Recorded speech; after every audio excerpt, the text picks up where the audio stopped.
Battery ഉണ്ടാവും അതിൻ്റെ ഉള്ളിൽ. ബാറ്ററി പിന്നെ ലൈറ്റ് എങ്ങനെ എത്തിക്കുന്നത് എഴുതി നടക്കണ്ടേ? കുത്തി കൊടുക്കും.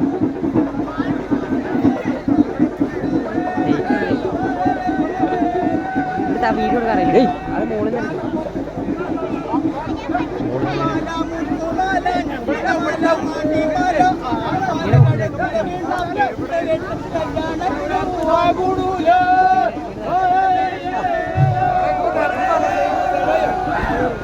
പോയി എടുത്തിട്ട്